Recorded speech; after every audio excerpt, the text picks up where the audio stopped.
Bom, boa tarde a todos. Agora, gravando a nossa aula do dia 1º de setembro de 2021, da disciplina de Fisioterapia Preventiva e Ergonomia. Ok? Gente, alguma dúvida da semana passada?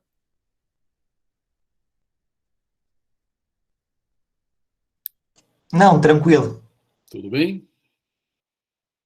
Bom, só mais uma vez, né? Se tiver alguma dúvida sobre algum conteúdo que nós já conversamos sobre esse conteúdo, né? Vocês entrem em contato por e-mail, pelo WhatsApp, né? Em algum momento aí para a gente tirar essas dúvidas todas, que é o mais importante. Tudo bem? Então, deixa eu só aqui, que eu estou com algumas pessoas entrando aqui nesse momento aqui, deixa eu dar uma minimizada e daí vamos começar com o nosso conteúdo de hoje, né? Só lembrando, né, gente, que esse conteúdo de ergonomia, esse começo da ergonomia, eu dividi em 3 partes, que a primeira parte foi aquela parte conceitual que nós vimos na semana passada. Nesse segundo momento, a gente vai ver as definições e algumas situações que estão relacionadas a LER-DORT, né? As lesões de esforço repetitivo, e a DORT, que é as doenças ocupacionais relacionadas ao trabalho, sendo que a sigla atualmente mais utilizada seria LER, né? Não LER-DORT, né? Uma coisa complementa a outra. E na terceira parte da aula, a gente vai trabalhar com uma situação que é muito comum dentro da parte de ergonomia, que comumente é designada como ginástica postural. Passar alguns conceitos básicos de ginástica postural para vocês, fazer uma proposta aí da gente pensar sobre os objetivos, como que ela pode ser realizada, para a gente poder desenvolver o assunto, tá bom? Então, deixa eu só selecionar aqui rapidinho o slide que já está aguardando e a gente inicia.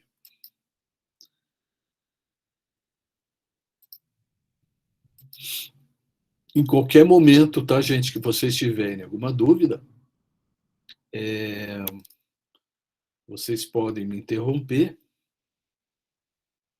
porque puxa vida, não é isso que eu quero. Porque eu estou apanhando aqui do sistema de novo, né? Porque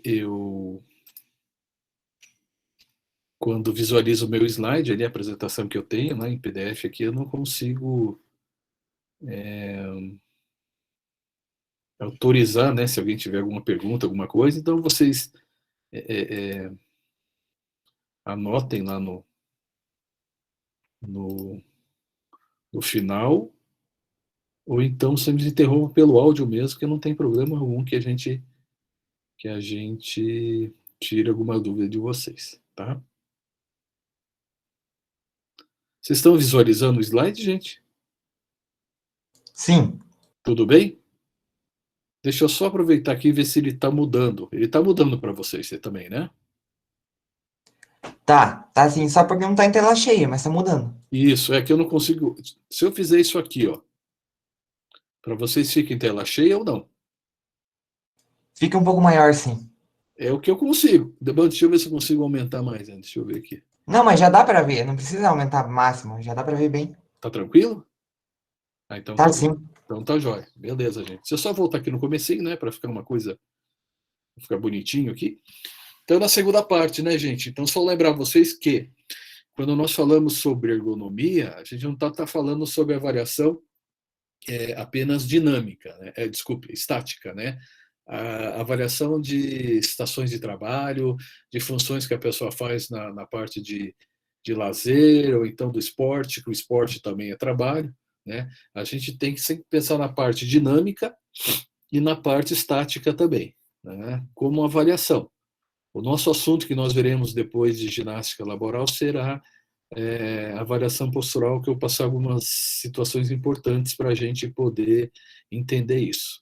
Repito mais uma vez que é uma situação super importante dentro da fisioterapia. Na verdade, uma das mais importantes da fisioterapia é primeiro saber manipular o paciente, né? Tocar o paciente, usar os recursos terapêuticos que a gente tem de manipulação, de aparelhos, né? De técnicas, e também a questão da avaliação postural. Então, não existe fisioterapeuta se ele não sabe fazer uma avaliação postural, né, gente? Então, a avaliação postural tem que ser realizada de duas maneiras, né? De uma maneira estática, onde de ver as vistas anterior, posterior, lateral direita e esquerda, e tem que ter uma avaliação dinâmica, onde a gente observa o quê? Posição que a pessoa caminha, ou seja, de maneira que ela posiciona o pé, né, as partes de calcanhar, meio pé e antepé, movimento de báscula de quadril, se o quadril se mexe da mesma maneira, se ele sobe, quadril do lado direito e esquerdo, se a báscula, que é o movimento de antero-retroversão do quadril, acontece, como a compensação que a pessoa pode fazer quando anda mexendo os braços ou não mexendo os braços, ou inclinando a coluna para frente, para trás, para um lado, para o outro. Então, isso é super importante para a gente. A posição da cabeça também, né? Todas essas questões todas. Eu estou falando de uma maneira muito rápida para vocês, porque a gente vai, evidentemente, voltar, né, com mais detalhes sobre isso aí. Eu sei que vocês têm, porque eu já conversei com o professor Luiz Alfredo, vocês já começaram a ver uma questão de avaliação, mas eu acho muito importante a gente reforçar o que já foi visto também, colocar talvez a situação da avaliação postural depois sobre um outro aspecto, né? Com algumas outras referências que é muito importante a gente estar sempre unindo, né, esses diversos pontos de vista. Um conselho que eu dou para vocês, né, que é muito importante, né, modestamente eu acredito, é que você já tem condições, né, a partir desse ano aí, no curso aqui da faculdade, e é muito importante isso, e se torna um hábito para a gente que é fisioterapeuta, sempre observar as posturas das pessoas. Então, a gente começa observando a nossa postura e começa observando a postura das pessoas que estão perto da gente, familiares, as pessoas na rua. Isso acaba virando um hábito e é muito interessante para ver as compensações que a gente faz quando está numa postura estática ou dinâmica. Então, eu aconselho vocês a começarem a fazer essa prática, né? É muito importante isso, e já que pode provocar algumas dúvidas por que isso ou aquilo acontece, a gente vai investigando e a gente vai colocando para vocês também, eu, o professor Luiz Alfredo, os professores, os motivos para que acontecem essas alterações, essas compensações posturais, tanto estáticas como dinâmicas. Perfeito? Então, voltando aqui à ergonomia, a gente passa agora a estudar um ramo dela chamado antropometria. O que seria antropometria? Antropometria seria um ramo dentro da ergonomia, onde nós vamos fazer a utilização de alguns recursos técnicos para avaliar os padrões antropométricos das pessoas, ou seja, a medida das pessoas, né? Ou seja, por exemplo, se uma perna, se um membro inferior tem o mesmo comprimento do membro inferior direito e esquerdo, se as pregas cutâneas, né, que essa figurinha de meu mouse está passando aqui no canto inferior esquerdo do vídeo de vocês, elas correspondem a uma medida junto com gordura, água e músculo que a pessoa devia ter em relação ao seu gênero masculino e feminino, idade e outras características, né, se é compatível isso, né, na medição, por exemplo, de massa magra, massa gorda, né, mensurar algumas situações muito importantes, como a perimetria muscular, né, gente? Saber se um segmento apresenta a mesma circunferência, a mesma medida em centímetros que o outro lado, né? Que o lado direito apresenta a mesma circunferência que o lado esquerdo, por exemplo, né? Isso significa o quê? Se a gente encontrar alguma diferença, são sinais que nós chamamos de hipotrofia muscular, né? Isso pode acontecer de várias maneiras. De uma situação, por exemplo, temporária, como uma fratura de um antebraço, onde a pessoa fica engessada, com uma tela, e a gente sabe que pela imobilização, né, imobilidade, ela leva a um certo grau de sarcopenia, né? O que seria a sarcopenia?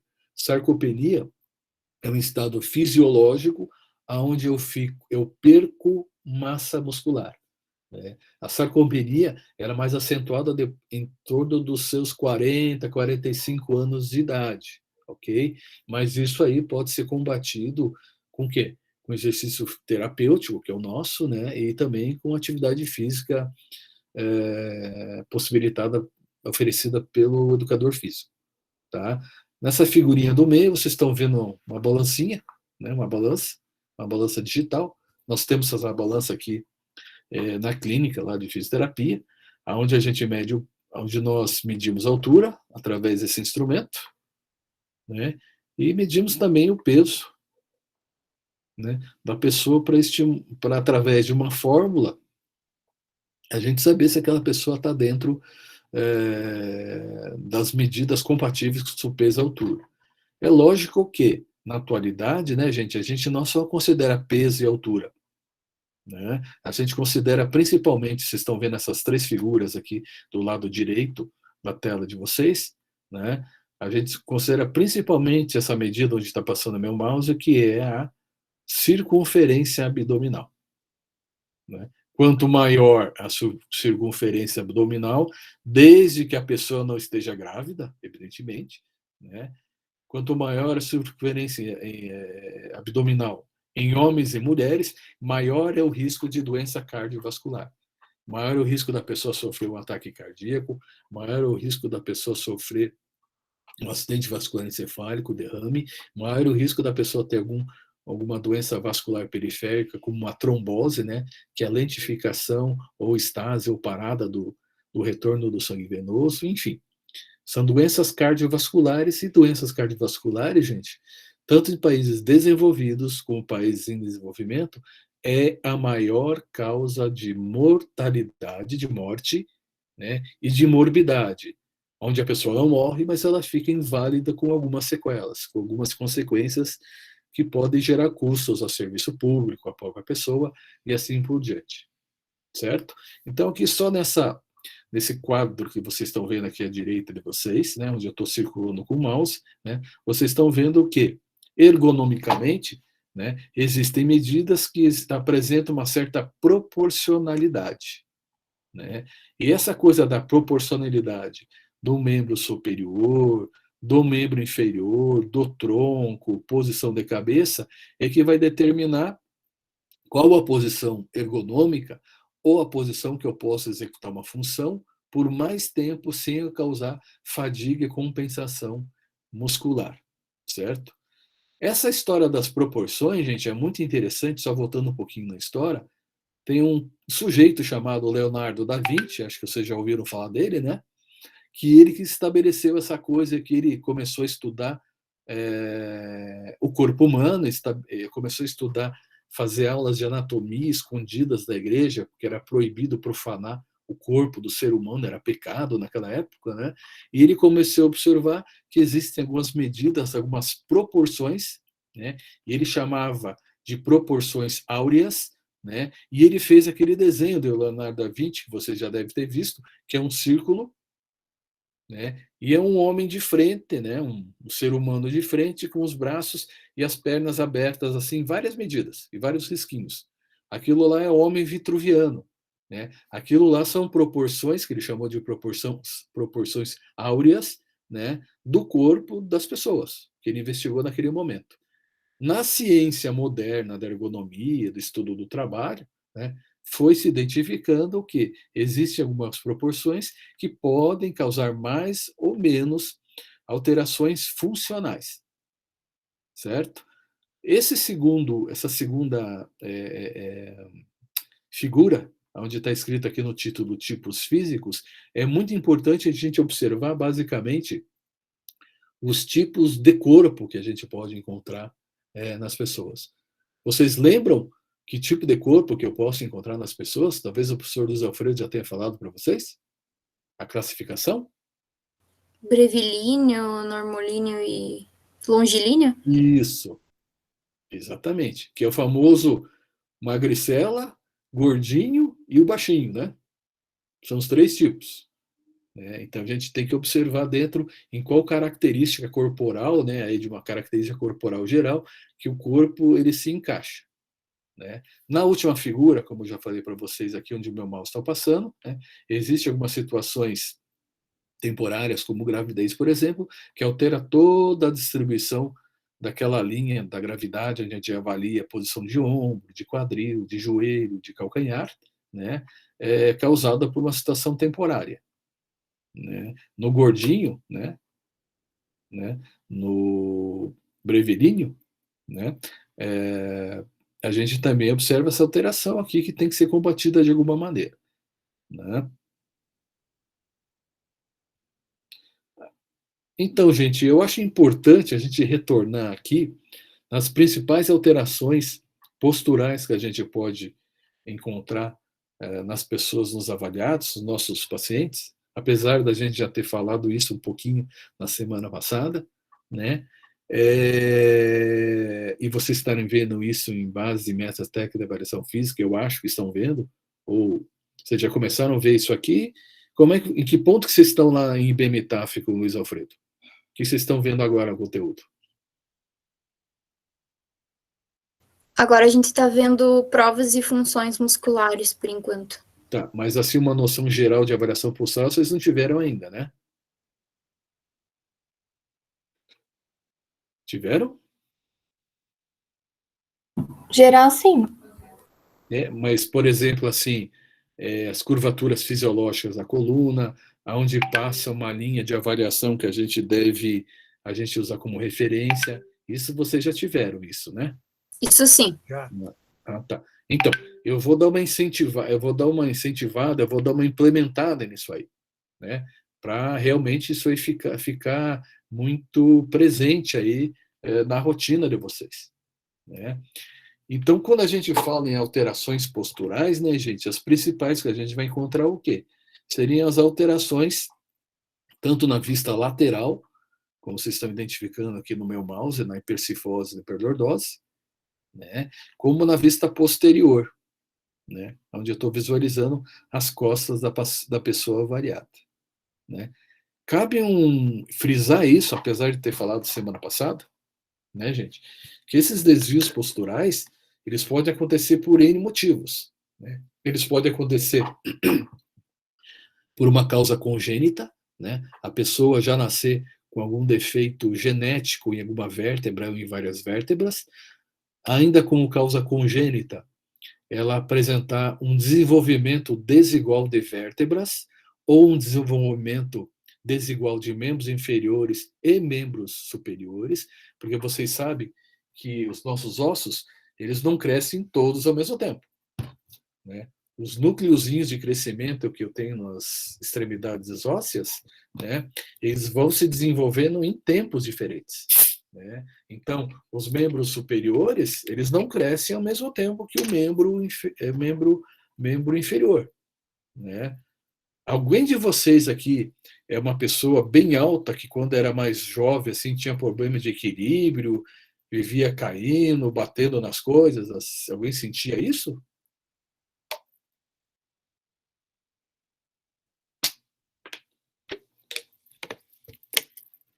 Ninguém? Eu era de boa, professor. Eu sou alto, professor, mas eu não lembro de eu cair, essas coisas, não. Você tem quanto de altura? 1,96. Isso é bem alto, né? Mas eu não sentia assim, lá quando você começou a crescer, com quanto mais, assim, 14, 15 anos? Pois olha, não lembro disso. Não lembra? Não. Então, mas normalmente, assim, quem cresce muito rápido, né? Você não tinha dor muscular, dor na parte de baixo do joelho, né? Não. Ah, beleza. Então tá bom. Porque normalmente quem cresce muito rápido, né, independente de ser do gênero masculino e feminino, o crescimento é muito rápido, é aquela extremidade óssea, né? Existe uma epífise, que é uma linha de crescimento nas extremidades ósseas, né, onde tem uma atividade de osteoblastos, né, que são aquelas células ósseas que têm maior atividade, que vão formar o osso no seu corpo e nas extremidades, que está constantemente em atividade. Eles podem proliferar demais e causar uma dor na parte inferior da patela, na parte de baixo da patela. Inclusive, isso é tão comum, que é conhecido como dor de crescimento, e existe um sujeito que deu um nome para essa patologia, chama Osgood-Schlatter, né? Então, isso é característico como uma dor no crescimento naquela linha da epífise da tíbia, né? Então, isso é muito característico, né? Pode acontecer também como ao mesmo tempo também uma inflamaçãozinha do tendão, na porção distal do tendão da patela, que é inserido na tuberosidade da tíbia. Né? Então, são situações assim onde você tem um crescimento descontrolado, muito rápido, também acontece isso. Então, né, gente, só voltando um pouquinho aqui para as alterações de postura na escoliose, hipercifose, hiperdordose que está salientada ali, né, existem, né, para todo mundo, um lado de dominância, que é o lado onde você tem o quê? Onde você tem mais controle motor, coordenação motora. Né? Eu sou destro, via de regra, os destros, eles têm, né, quem escreve com a mão direita, normalmente, né, tem um controle maior do lado direito. Né? O canhoto, normalmente, tem um controle maior do lado esquerdo. Existem algumas pessoas que são ambidestras, têm um controle motor dos dois lados. Né? Existem algumas situações, por exemplo, situações relacionadas à atividade física, treinamento desportivo, aonde é feito o treinamento não só para o lado que a pessoa tem dominância, para o outro lado também. Que isso estimula o quê? Isso estimula um maior controle de propriocepção, que vocês sabem que a propriocepção o quê? É a percepção que eu tenho do meu corpo no espaço, né, onde eu habito aqui, onde eu tô sentado, né, eu sei que perna que está na cadeira para frente é a perna direita, a perna esquerda, se eu estou mexendo a minha mão direita, se eu coloquei agora a minha mão atrás da cabeça, eu estiquei meu dedo mínimo atrás da cabeça e perto da orelha, sem precisar ficar olhando para aquele lugar. Que é uma situação que, por exemplo, quem tem um AVC, um derrame, ele perde, normalmente ele perde um pouco essa capacidade proprioceptiva, e a fisioterapia, né, nós estamos aí para fazer o quê? Através de estímulo motor, estímulo nervoso, exercício terapêutico, né, uma reeducação proprioceptiva, mandar estímulos para que o cérebro dele desenvolva uma capacidade chamada neuroplasticidade, e ainda bem que tem isso, né? Que é uma capacidade onde o AVC sempre faz lesões em áreas cerebrais, e aquela área está lesada, e às vezes até necrosada, mas eu tenho a plasticidade neurológica, ou seja, eu tenho outras terminações nervosas próximas, né, que podem substituir total ou parcialmente aquela função daquela área cerebral que tem tal destinação. Então, é muito interessante a gente pensar nisso. Né? E esse mecanismo de neuroplasticidade, propriocepção, ele acontece desde o nascimento e acompanha durante toda a nossa vida. Né? E durante a nossa vida também a gente assume algumas posturas. Né? E, por exemplo, o que eu posso desenvolver de postura, que vocês estão identificando aqui à direita aqui do slide de vocês, né, é a maneira como eu faço uma coisa muito simples na atualidade, que é o quê? Né? Como muitas vezes, se eu estou no meu computador, no meu notebook, né, e o meu braço, eu sou destro, com o meu braço direito, né, muito esticado, com o cotovelo esticado, né, eu faço o quê? Eu faço que a coluna ela vire, ela faça uma torção de algumas vértebras, e quando eu faço a torção de algumas vértebras, acontece o quê? Eu favoreço um processo de uma escoliose. Né? Lembrando também, tá, gente, que sempre quando for fazer a variação postural, identificar essa curvatura escoliótica, né? Essa curvatura da escoliose, ela acontece em um lugar, que nem nessa figura, bem bonitinha, tá? Mas a realidade não é tão bonita assim. Normalmente eu tenho essa curvatura acompanhada de mais 2 ou 3 curvaturas acima ou abaixo daquela principal, né? Que são curvaturas compensatórias. Então, é muito importante isso. Depois, provavelmente, com o professor Alfredo, vocês vão ver, né? Se ele não falou, ele vai falar para vocês, que a gente faz no raio-x, aqui está o meu mousezinho, a medida do ângulo dessa escoliose. Né? E dependendo do ângulo da escoliose, a gente sabe se vai ter uma boa correção através da nossa parte terapêutica, ou se vai ser necessário uma cirurgia para fazer a correção do desvio lateral ou dos desvios laterais. Ah, professor, tá, pode acontecer uma escoliose? Pode. Tá? Mas como que eu vou evitar isso? Gente, a ergonomia ela vai tratar disso. E o que vai tentar? Olha aqui, ó, na figura da direita, onde está escrito certo aqui. né? Na figura que está escrita errada, a nossa modelinho aqui, ela está com o braço mais esticado, né? Vocês estão vendo aqui que o mousepad está aqui, e o mousepad na figura da direita agora, ele está mais para trás um pouquinho, que leva a uma flexão do cotovelo, o cotovelo mais dobrado, aonde eu tenho o quê? Os ombros mais alinhados. Aonde eu tenho mais para frente, né? Os ombros estão desalinhados. Esse ombro direito dela, né? Acontece o quê? Na região cervical e dorsal, uma torção, o ombro vai mais para frente. Nós chamamos isso de protusão do ombro. Né? O ombro se desloca mais para frente. Só que a gente não é só constituído da região cervical e dorsal, né, gente? A gente tem o quê? Nós temos região lombar também. Então, toda a coluna vertebral, ela está interligada. E aí que é o importante, aí que é o legal da gente fazer uma avaliação postural bem feita, bem observada. Por quê? Porque eu posso ter, no mesmo indivíduo, uma escoliose, posso ter uma hipercifose dorsal e uma hiperdardose lombar, por exemplo. Eu posso ter, em graus diferentes, esses 3 desvios posturais. Pode parecer muita desgraça para uma pessoa, mas isso pode acontecer, certo? Eu não quero dizer que pode ser assim desvios posturais assim enormes, né? Mas eles podem estar presentes e a gente sabe que isso vai evoluir para algum fator complicador. Vamos aqui mais uma situação aqui dentro da posição dessa nossa modelinho aqui no computador. Então, a partir do momento que ele dobra o cotovelo, e a gente está vendo essa pessoa no computador, por exemplo, eu estou fazendo uma variação no escritório do posicionamento mais correto dessa pessoa, como seria? Ela manter o mousepad um pouco mais para trás, eu vou observar, eu vou puxando esse mousepad para trás, né? A partir do momento que os 2 ombros eles estão iguais, na mesma altura, né? Não é esse ombro aqui mais para frente, esse ombro direito na figura da esquerda mais para frente, eu tenho que tomar um cuidado muito importante para não trazer esse mousepad muito para trás, porque senão esse ombro direito aqui, ele faz o quê? Uma retração.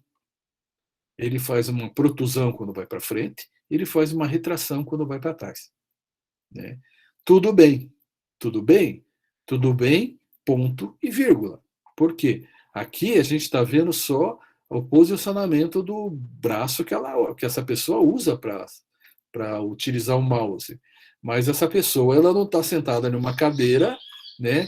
Ela está sentada numa cadeira, mas ela não está no espaço sideral, né? Ela está aqui no planeta Terra, aonde a gente acredita que ela tem as 2 pernas, né? Que ela não seja amputada, né? E ela está com os 2 pés apoiados aqui no chão, né? Se ela tiver mais com o pé esquerdo apoiado para frente, a coluna direita, essa parte superior vai rodar para frente, lado direito, e o quadril esquerdo vai rodar mais que o quadril direito. Opa, favorece o quê? Rotação de corpos vertebrais pode favorecer o aparecimento de uma nova escoliose em outro lugar, uma escoliose lombar, por exemplo. E assim por diante. Então é o quê? A gente tentar estabelecer posições de equilíbrio. Né? E muitas vezes essas posições de equilíbrio, gente, elas são importantes, tá? Mas elas não são suficientes. Por isso que vocês já devem ter visto, e quem não viu, não se preocupe, que de tempos, em alguns espaços de tempo, 1, 2, em 2 horas, dependendo da função laborativa, né, do trabalho da pessoa, a pessoa para fazer alguns alongamentos, ou então para fazer alguns movimentos repetitivos para evitar o quê? Fadiga muscular. Né? Então, é uma situação que vocês têm que olhar, né, ter um olhar para observar todas essas situações que acontecem no ambiente de trabalho, por exemplo, no ambiente de lazer, no ambiente doméstico, né? Porque doméstica também é uma ocupação de trabalho. Né? Pode ser até uma atividade doméstica não remunerada, mas se for remunerada também é uma ocupação de trabalho. Né? Antes da gente ir para postos de trabalho, tá, gente? Algum questionamento? Alguma dúvida?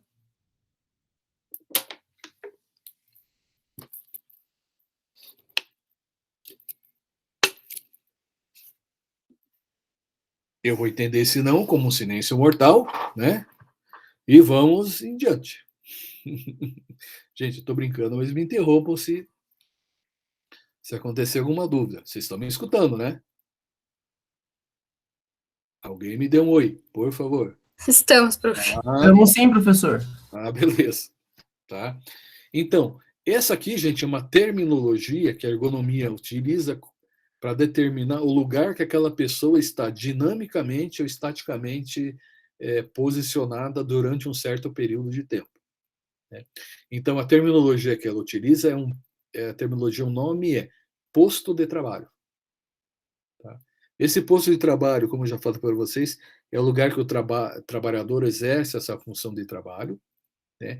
E não está restrita esse posto de trabalho apenas à posição do corpo no espaço, né? Ela compreende também o espaço físico dos móveis ou equipamentos que aquela pessoa está utilizando, né?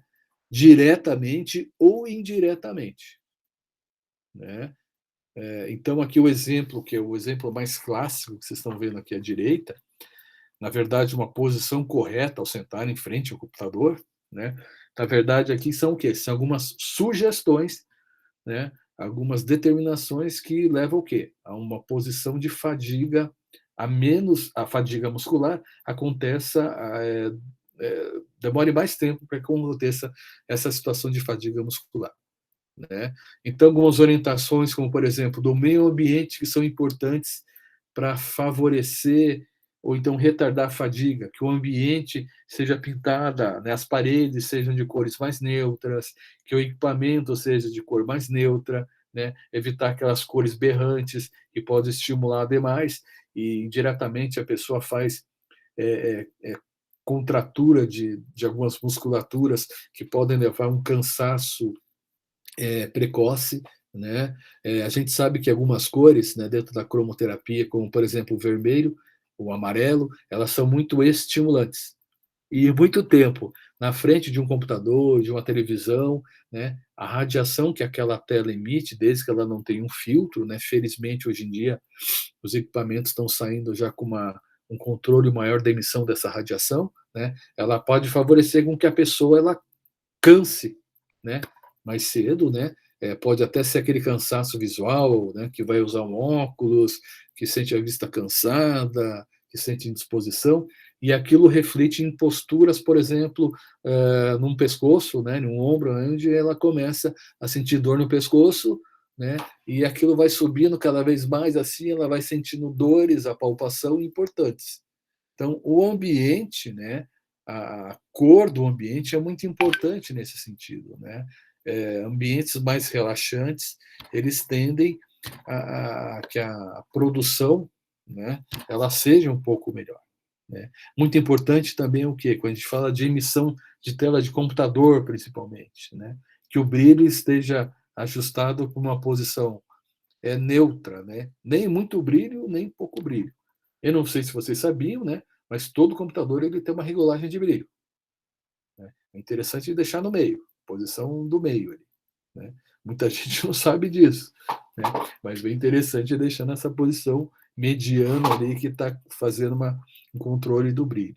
Uma coisa muito importante que esse bonequinho mostra para a gente também, tá, gente? É que telas de computador, né, e telas de celular, que eu falei para vocês semana passada, vocês lembram disso? Principalmente na rua, elas devem estar o quê? Na altura dos olhos, com uma pequena variação, que é esse ângulozinho onde o meu mouse está passando aqui, que é em torno de 15 graus aproximadamente, né, para baixo ou retinho, na posição do horizonte, que é a melhor posição. Nessa posição aqui, eu vou alcançar menos a minha musculatura, região cervical, de ombros e região dorsal ou torácica alta, certo? O que a gente vê no telefone celular quando está na rua? Todo mundo ali andando, ninguém para mais, né? Que perigo isso aí. Andando, olhando para baixo e vendo alguma coisa e digitando com a outra mão. Né? Aí cai num buraco, aí bate a cabeça num poste, bate em outra pessoa. Né? E se não bate em ninguém, ele está provocando o quê? Fadiga e alteração óssea. na região cervical e torácica alta. Então, a gente tem que pensar sobre isso também, né? E muitas vezes a gente tem que usar a gente como o melhor exemplo, de mau exemplo ou de bom exemplo, né? O que eu estou fazendo? Faço esse exercício com vocês. Qual que é a minha postura no celular? Qual a minha postura no computador? Né? Como é que eu posso corrigir isso? Ah, professor, eu não tenho desktop, porque a maioria de vocês acha que ninguém tem um computadorzão. Todo mundo, a maioria deve ter um notebook. Né? O que eu faço para melhorar essa posição de cabeça no notebook? Façam como eu. Né? Eu tenho aqui, eu estou falando com vocês, eu tenho um suporte metálico, né? Onde eu apoio esse suporte, eu levanto todo o computador para mim e eu fico numa posição com a cabeça mais reta e olhando para a câmera bem lá no meio. Né? Então, eu estou trabalhando desse ângulo daqui de 15 graus. Né? Eu não estou com a minha cabeça muito para baixo. Né? E, com o tempo, isso causa fadiga dessas estruturas musculares e leva a alterações ósseas importantes. Então, primeira, o ambiente, que tem que ser o mais neutro possível. Né? Segundo, regular o brilho da tela. Né? O mouse, ele tem que estar naquela posição, né, próximo ao teclado, né? A mão tem que estar próxima, e se vocês puderem apoiar até metade do antebraço, por isso que existem aqueles apoios para o mouse, né? Não só usar o mouse numa superfície reta, né? Aqueles apoios, né, os mousepads que tem uma bolinha, tem uns de gel também que você apoia o punho, né? São muito interessantes, né? E como a gente já viu nesse slide aqui anterior, né? O posicionamento do quê? O posicionamento do cotovelo. Ver se está muito para frente, se está muito para trás. Né? Isso aqui é importante, uma melhor posicionamento na atividade que vocês vão estar fazendo. Né? Aqui, uma situação que acontece, eu falei do quadril, né? Falei de joelho também. Joelho não tem que ficar aqui, ó, a 90 graus. Né? Parece que a posição mais correta de sentar é o quê? É o joelho, a flexão de joelho a 90 graus, o pé inteiro no chão. Não, gente. Essa posição de 90 graus de joelho, né, e o pé totalmente apoiado no solo, ela vai levar o quê? Uma alteração na região lombar, da lordose lombar. A melhor posição é o quê? Essa semi-extensão de joelho, né, com um apoio nos pés. Né, um apoio que deve ter mais ou menos em torno de 20, 30 graus aqui, o pé está apoiado em algum lugar. Né? Parece estranho, mas é a posição mais ergonômica, né? A posição que causa menos fadiga para vocês. Né? E a palavra fadiga é muito importante quando a gente fala de ergonomia. Por quê? A partir da fadiga acontece a instalação de várias doenças ósseas, musculares, tendinosas principalmente, certo? Então, esse posicionamento é muito interessante vocês começarem a pensar sobre eles. E se eu não tenho um apoio bonitinho que vende lá na loja de imóveis que custa R$500, eu posso improvisar com lista telefônica, posso improvisar. Hoje em dia não existe mais lista telefônica, né? Lista telefônica é do meu tempo, né? Porque eu sou mais antigo aí.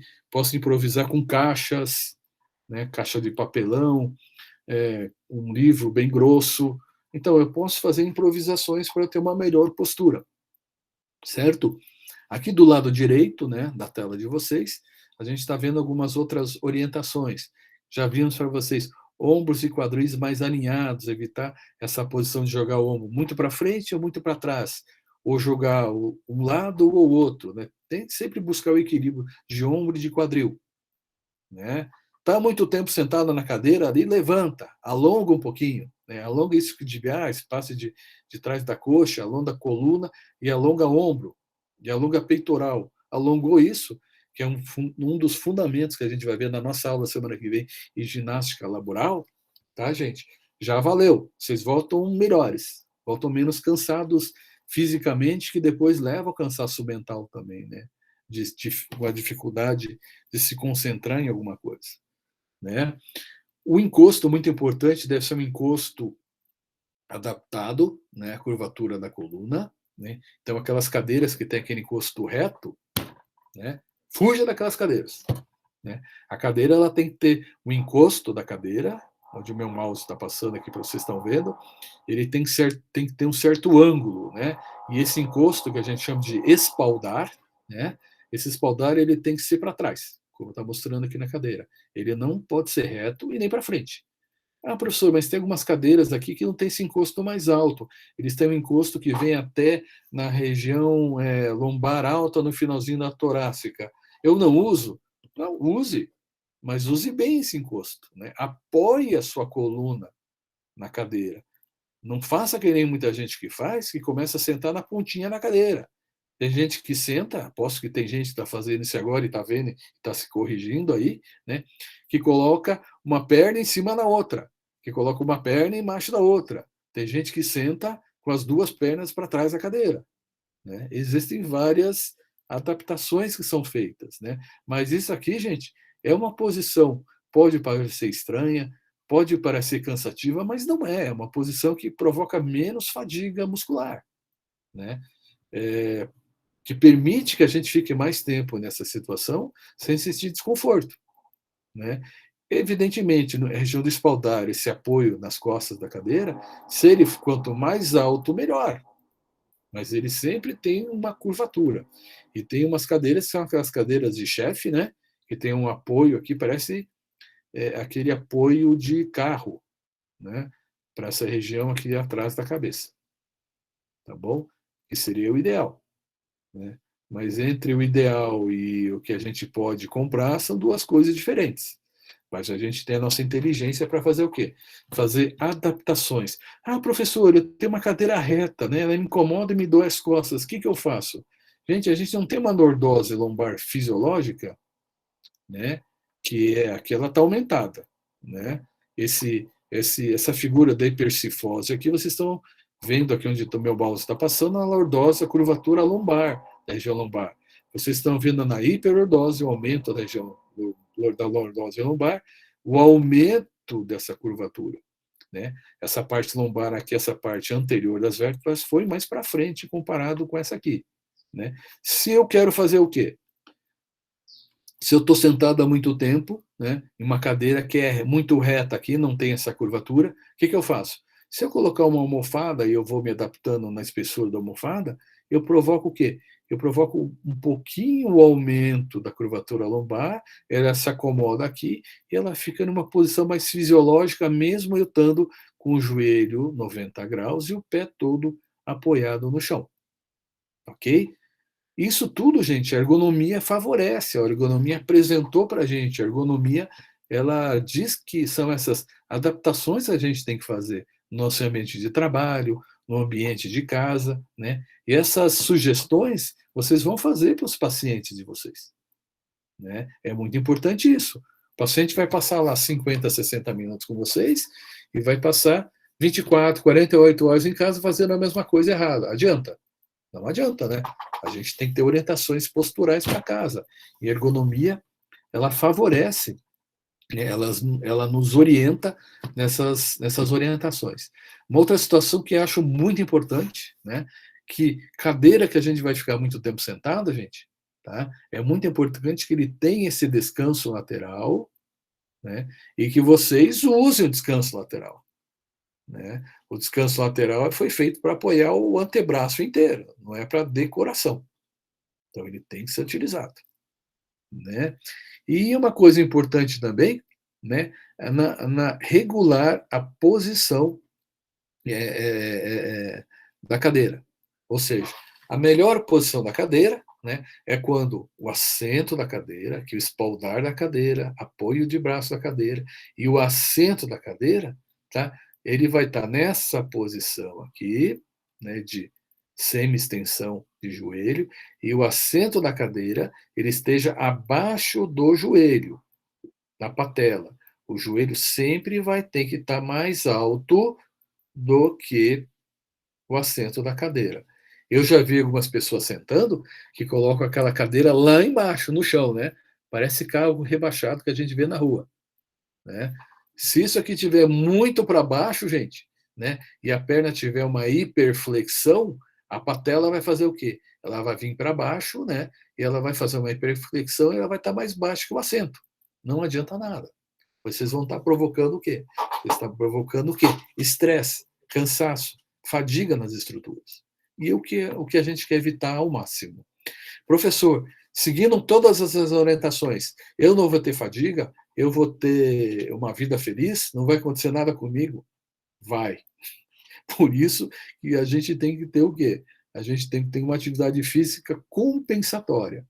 Ou para quem é sedentário, né, fazer a ginástica laboral, né, para evitar essas complicações no ambiente de trabalho que nós chamamos agora de posto de trabalho. Certo? Aqui eu estou colocando só um outro exemplo de um posto de trabalho, que é muito comum, por exemplo, uma atendente num supermercado. Né?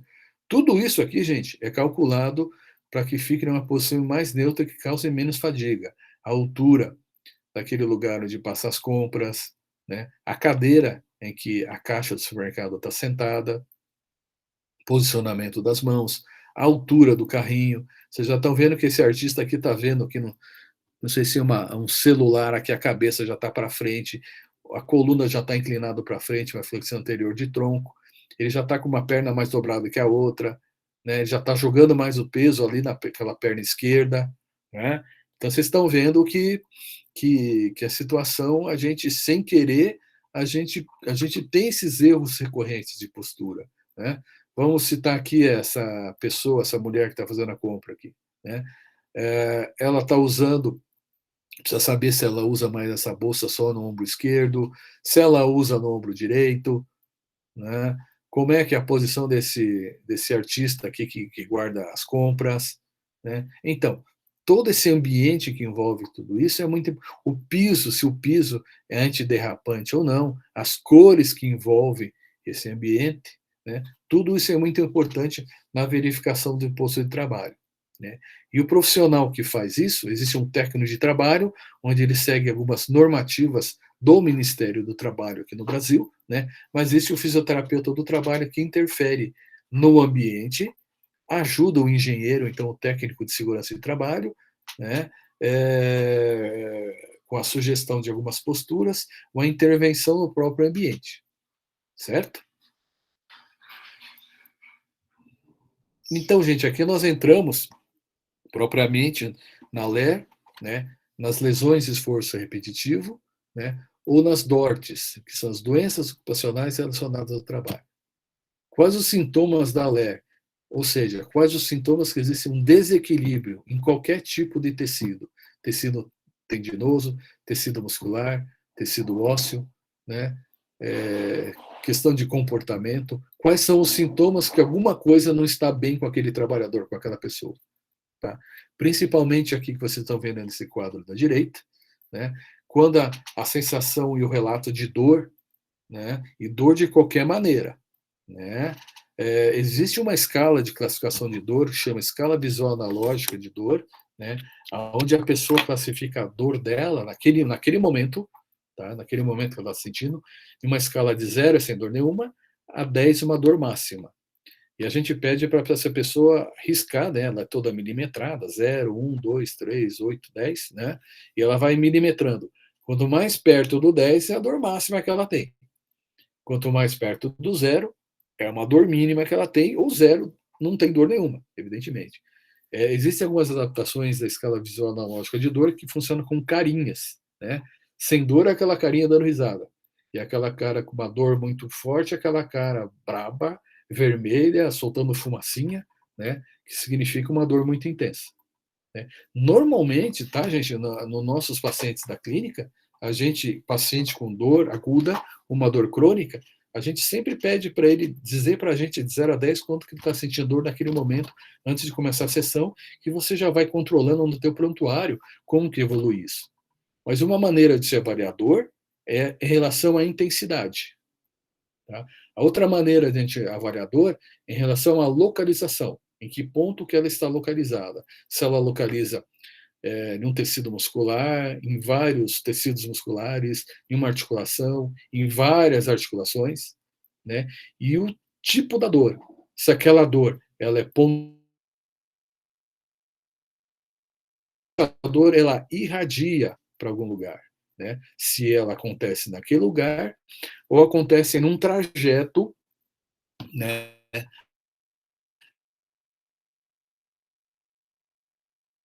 nervosa, o pinçamento de algum nervo periférico, algum pinçamento de algum músculo que tem relação com o segmento que pode estar cometido, né? E essa irradiação, essa interpretação, ela vai ter várias classificações. Aqui, nesse primeiro momento, ele está usando ali dor, fadiga, que é esse cansaço, né? Um cansaço crônico, ou então um cansaço após alguns minutos, ou horas, ou dias de trabalho, e o tipo de sensação de dor, se é uma dor como formigamento, se é uma dor como pontada, se é uma dor contínua, se é uma dor que vai e vem, né? Então, a gente relaciona esses itens, localização, classificação e como que ela se refere, ok? Então, isso é muito importante.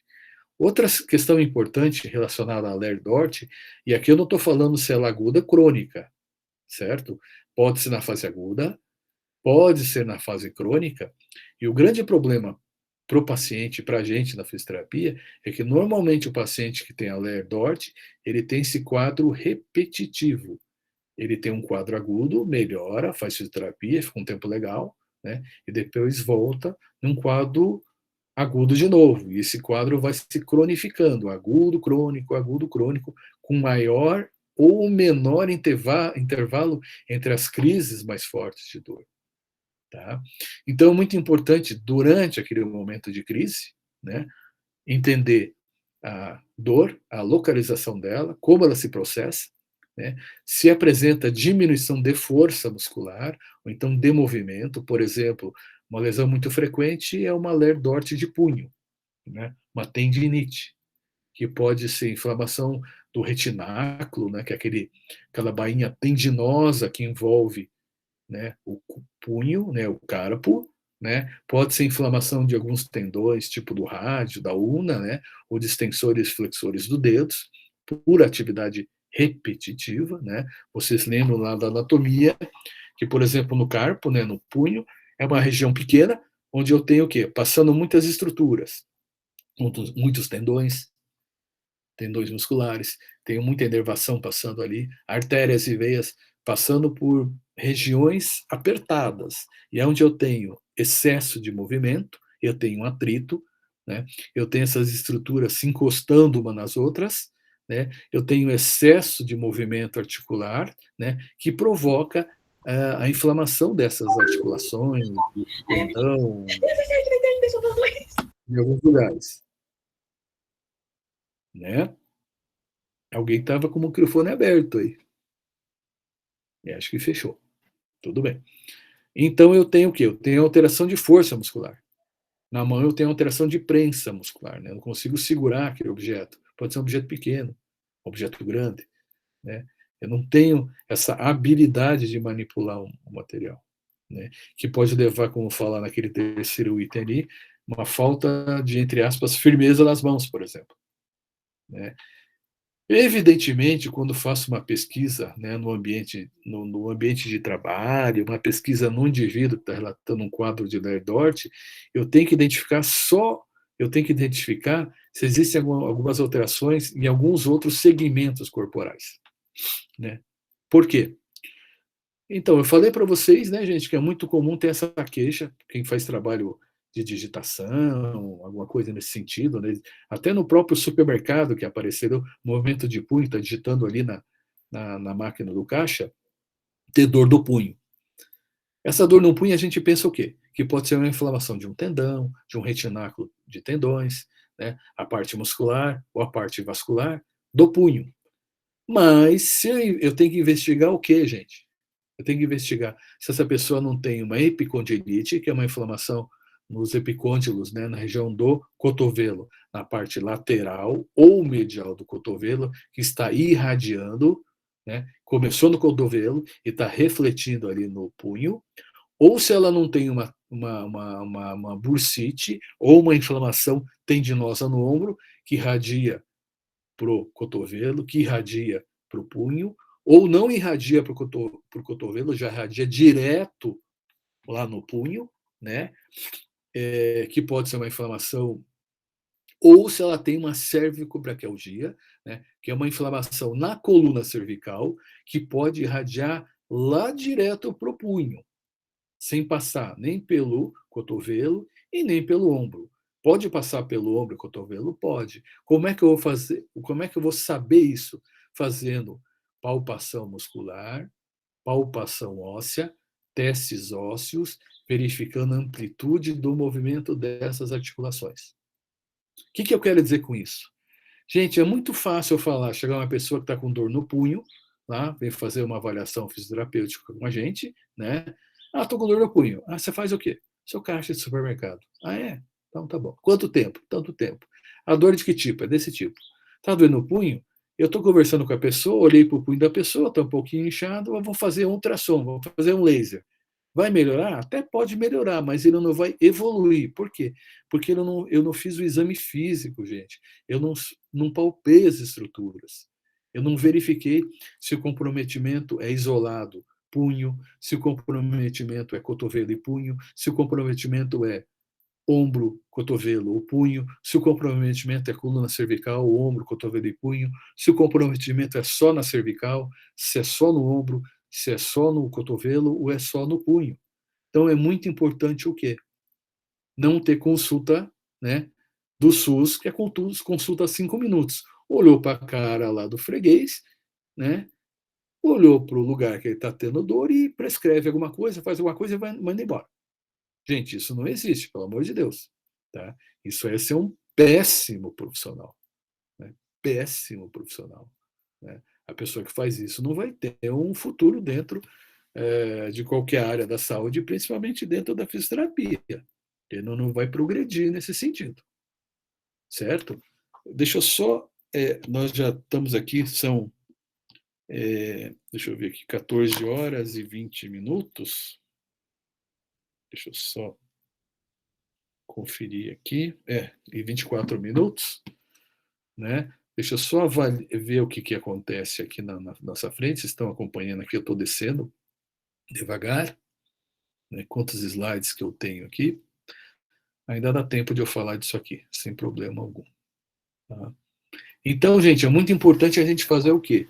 A avaliação não só do segmento que a pessoa avalia a dor, ela refere a dor, mas também de algumas situações que vocês vão estar vendo, estudando também, né, que podem estar relacionadas, né, tanto com o sistema ósseo, né, tanto com o sistema muscular, como a região tendinosa. Esse exemplo do membro superior do braço, né, daquela dor no punho, é um exemplo clássico, por exemplo, que a gente encontra com muita propriedade, muita frequência, isso aí. Né? Então, né, gente?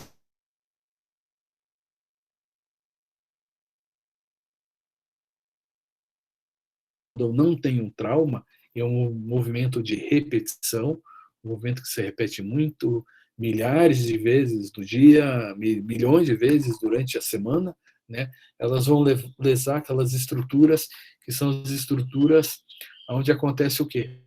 Onde acontece, né, na região distal de um músculo, né, o proximal, né, nas extremidades do músculo, né, tendões, né, a tração, aonde eu exerço uma contração para executar o quê? Um movimento. Então, quando, por exemplo, eu faço uma flexão do cotovelo, né, flexão do braço, né, eu faço o quê? Contraio meu bíceps, que é o flexor principal desse movimento, mas ele traciona o quê? As extremidades do tendão onde ele está inserido. E pelo movimento repetitivo, o movimento com grau de amplitude de movimento, por isso que vocês vão estudar com o professor Luiz Alfredo também a goniometria, que é a medida normal ou anormal da amplitude do movimento das articulações. Né? Eu sei que esse movimento repetitivo pode fazer o quê? Lesões nos tendões, né, dos músculos. Né? E vocês lembram também, né, gente, que nessa região dos tendões existem estruturas muito importantes, que são os órgãos tendinosos de Golgi. E esses órgãos tendinosos de Golgi, né, em repouso ou então em movimento, eles são importantes na propriocepção, na percepção do corpo que eu tenho do meu corpo. Eles são muito importantes porque eles ajudam no músculo em perceber quanto que ele tem que contrair e quanto que eu tenho que relaxar ou quanto que eu tenho que alongar. Né? Então, é muito importante saber que por esse movimento repetitivo, por esse movimento equivocado, né, pode acontecer o quê? Inflamações tendinosas importantes, principalmente no membro superior, principalmente no ombro, que vocês estão vendo meu mouse circulando o ombro, porque o ombro ele tem o quê? Ele tem a cabeça do húmero inserido na cavidade glenoide aqui, e a cavidade glenoide ela é muito rasa, e o nosso ombro tem uma amplitude de movimento muito grande, né? E quanto maior a amplitude de movimento, em uma cavidade muito rasa, eu vou ter o quê? Maior tendência a ter lesões, porque eu vou ter mais instabilidade articular. Certo? É diferente, por exemplo, de um quadril, né? No quadril, onde eu tenho o fêmur inserido dentro ali do ilíaco, né? Ele fica bem abraçadinho, né? A cabeça do fêmur está inserida dentro do quadril, né? Então eu tenho menos lesões naquela região. Eu não estou falando de fratura de quadril, isso é uma outra história, né? Mas assim, de uso normal, de uso corriqueiro. Então é muito frequente, tá, gente, a gente ter relato de lesões na região de ombro. E muitas vezes a pessoa, genericamente, né, popularmente, chama tudo de bursite, como se fosse inflamação só da bursa, daquelas camadas, né, daquelas bolsinhas que envolvem o ombro. Mas isso pode acontecer? Pode, é comum, mas é muito mais comum a gente encontrar inflamações tendinosas importantes, como supra e infraespinhoso, cabeça longa do bíceps, né? Pode ter uma bursite associada com isso também, entendeu? Então, várias situações que levam a esse desequilíbrio entre a parte óssea, a parte muscular e a parte postural, certo? São condições que a estação de trabalho, que o lugar de trabalho favorece a esses desequilíbrios, né? Deixa eu só ver o que eu tenho. Ah, tá. Deixa eu só complementar isso, porque aqui eu estou falando das principais lesões, que é as tendinites, que a gente falou, a tenossinovites, onde pega a bainha e o tendão, né? As bursites, que é a inflamação daquela bursa, né? Principalmente em ombro. Pode acontecer uma bursite também, que é comum na região do epicôndilo do cotovelo, na parte lateral do cotovelo, e também pode acontecer uma inflamação de bursite tendinite também, que é muito comum no joelho, na patela, no tendão patelar, né? Mas falar de uma situação bem interessante aqui, que vocês vão ter mais dados depois na parte patológica. Eu trabalho com a disciplina de reumato no terceiro ano também, e na reumato, que a gente fala de reumatismo de partes moles, ou seja, doenças reumáticas, né, que não estão relacionadas à parte óssea, mas à parte muscular, e uma delas muito frequente, né, na atualidade, e infelizmente está afetando pessoas mais jovens, da idade de vocês, que é fibromialgia, né? O que é fibromialgia? Né? É uma síndrome, né? É uma doença, um conjunto de sinais e sintomas que vai causar vários pontos dolorosos no corpo inteiro, vários, não é um só, né? Principalmente na região posterior do braço, principalmente em vários pontos da coluna vertebral, região cervical, região das escápulas, região lombar, né? Que com o tempo vão se tornando aparecimento de vários nódulozinhos, né? De várias coleções de material, que pode ser um material fibroso, né? Ou pode ser um material um pouco mais diluído, vou chamar assim, né? Que vai acelerar isso e vai causar alterações importantes no desenvolvimento do trabalho, do estudo, da sua vida pessoal da pessoa. Tá? E para vocês terem uma ideia, né, gente? Por que se fala que o ambiente de trabalho tem que ser um ambiente mais de cores mais neutras? Né? Para não provocar o quê? Estímulo visual, para não provocar ansiedade, para não provocar quadros que vão alterar o comportamento daquela pessoa. E a gente sabe que a gente vai passando por situação de estresse o dia inteiro. Não tem como evitar isso. Né? Mas no caso da fibromialgia, voltando um pouquinho nela aqui, tá? Essa situação de cansaço, né? De cansaço, de não poder fazer algumas atividades, de ser esse cansaço um pouco mais crônico, né? Pode levar, está associado a quadro de depressão, quadro de ansiedade, ou de ansiedade e depressão, ou então, por exemplo, quem tem alterações intestinais, mas não tem dor nesses pontos dolorosos no corpo que eu falei para vocês, que tem principalmente constipação intestinal, e fica muito tempo sem evacuar. Estou falando de pessoas jovens, da idade de vocês, tá? Ou tem diarreia frequente, ela tem uma tendência maior, daqui a alguns anos, a desenvolver o quadro de fibromialgia. Então, opa, já serve como um alerta, né? Se meu intestino não funciona direito e eu começo a sentir dores musculares, principalmente na coluna, né, em pontos localizados, e são bem localizados, né, isso aí pode dizer que eu posso ser uma pessoa candidata a ter um quadro de fibromialgia no futuro muito próximo. Né? E isso aí foi identificado, tá, gente, através de trabalhos muito interessantes, onde se observou o que constitui, o que provoca, o que está ligado a uma série de sinais e sintomas que vai diminuir a produtividade das pessoas. Né? E não é só produtividade física, é produtividade também o quê? É produtividade mental também. Né? É muito importante isso aí. Né? Aqui, só para finalizar a nossa aula de hoje, né? Passando para vocês aqui, se vocês quiserem depois consultar o artigo inteiro, existem milhares de artigos que falam dessa situação de Ler-Dort em algumas categorias profissionais. Aqui um trabalho que eu peguei aleatoriamente, tá, gente? Um trabalho bem aleatório, eu não escolhi, eu quero tal coisa, né? Mas eu escolhi aqui, né, os dentistas que ficam naquela posição sentado o dia inteiro, tem aquela cadeirinha que chama mocho, vira para um lado, vira para o outro, a cadeira, dependendo do tamanho do paciente, vai para trás, vai para frente, né? Pega o equipamento com uma mão, mais com uma mão do que a outra, usa a mão mais direita ou esquerda, né? E eles fizeram um trabalho, né, lá em 2013, por exemplo, aqui, em cirurgiões dentistas, aonde as principais regiões onde ele apresentavam dor. Vocês vejam bem, costas, pescoço, ombro, mão, punhos, região lombar.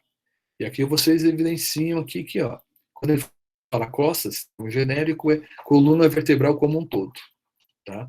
Mas se a gente pegar costas e tentar especificar, entender esse gráfico aqui, a região das costas, onde ele tinha mais dor, é o quê? Região cervical e torácica alta, região do pescoço. Né? Região torácica média, que é na escápula, já entra o ombro, né? E a lombar, né, é muito próxima da posição que ele fica sentado e levantando o dia inteiro. Então, aqui é um trabalho muito simples. Eu criei um gráfico só do trabalho para a gente ter ideia em relação à dor, o que apresentavam dor e o que não apresentavam dor. E vocês observam aqui que nessa coluna da esquerda, né, a grande maioria apresenta dor. Tem uma minoria que não apresenta dor. Né? E aqui vocês acompanham as regiões que acompanham mais dor. Existem trabalhos com fisioterapeutas, vocês podem ver lá, existem trabalhos com, sei lá, pessoas que trabalham na construção civil, né, que é o que a gente vai ver na nossa próxima aula. A gente vai ver algumas posturas que estão relacionadas com isso, que entra na tal da ginástica postural, né, que é muito importante para ter um controle maior sobre isso.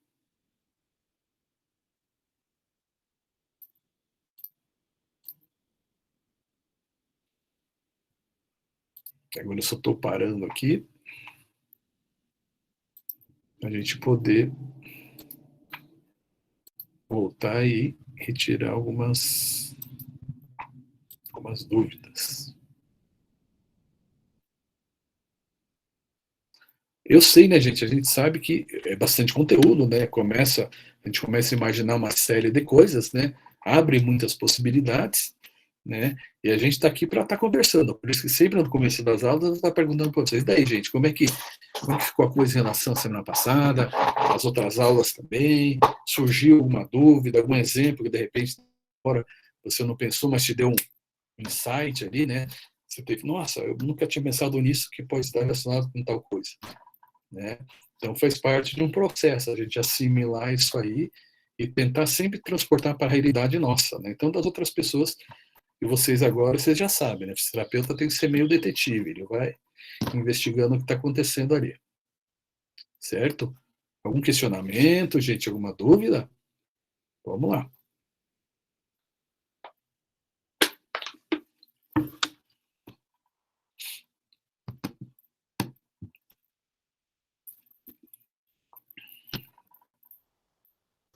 Pra mim tá tranquilo, professor. Foi até bom pra mim corrigir minha postura aqui na cadeira, essa aula aí. A gente faz isso, né? Em sala de aula é mais engraçado porque quando a gente está conversando com isso, sabe, André? É, a gente está conversando com isso, com vocês, né? Com os alunos e tal, e a gente nem chega a falar. Quando a pessoa se toca assim, ela já vai se autocorrigindo, assim, entendeu? É muito engraçado isso aí, né? Tanto é, se a gente tivesse em sala de aula, e a gente estivesse conversando sobre isso, eu não ia falar nada, ia chegar do teu lado ali, ia botar a mão em você, não ia falar nada, e se vocês tentassem corrigir, falava, opa, não se corrija, André, você sabe o que está fazendo? Ah, estou fazendo isso, isso, isso, é por aí, entendeu? Mas a gente tem que perceber, tá? E a gente só vai perceber essas coisas vendo nas pessoas, observando nas pessoas, gente, tá? Observando na gente mesmo, e observando nas pessoas, né? Não adianta eu teorizar muita coisa, eu tenho que partir para a prática, eu tenho que identificar isso, né? Por exemplo, voltando às nossas aulas práticas, né, que deve voltar talvez no final de setembro aí, a gente possa fazer pequenos grupos visitando, sei lá, vamos visitar a clínica lá da Unicentro e vamos ver qual que é a postura que os alunos atendem os pacientes e discutir isso aí, entendeu? Opa, já serve para a gente ver como é que é a atuação daquelas pessoas no ambiente de trabalho, né? Ambiente doméstico, por exemplo, para vocês terem uma ideia, a recomendação da ABNT, né, Associação Brasileira de Normas Técnicas, né, é que normalmente em casa, né, pia da cozinha, né, tanque de lavar roupa, ele deve estar colocado em torno de 1,20 m, eu acho. Tá? Vai dar mais ou menos ali próximo da cicatriz umbilical, do umbigo. Tá? Essa é a medida ideal, né? Para a gente não fazer uma flexão muito anterior do tronco, né? Para a gente não esticar muito o corpo, não ficar muito dobradinho ali, né? Então, são coisas que a gente tem que observar o melhor posicionamento, né? Vamos lá, Vinícius, você que fala bastante pela turma aí. Tá tranquilo? Tudo certo, professor. E aí, gente, mais alguma observaçãozinha? Alguma. Não, tá tranquilo mesmo. Tá tranquilo? Será que Tá bom? os astronautas lá daquela nave, eles tinham um problema na postura? Lembra que o senhor falou na aula passada da cadeira, era bem apertada e tal? Uhum. Então, a cadeira que eu vi lá no Cabo Canaveral, lá, era uma cadeira totalmente reta e as pernas dele, sabe, Vinícius, ele ficava bem dobrado, o joelho, sabe? O joelho ficava bem fletido, bem dobradão. Então, eu não sei quanto eles passavam dias lá, né?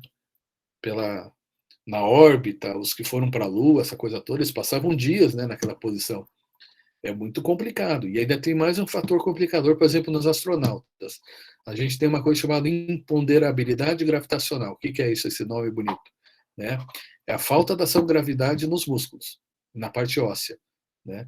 Vocês já devem ter observado que quando aparece nos filmes que aparecem de ficção científica, os caras no espaço, né, eles criaram o quê?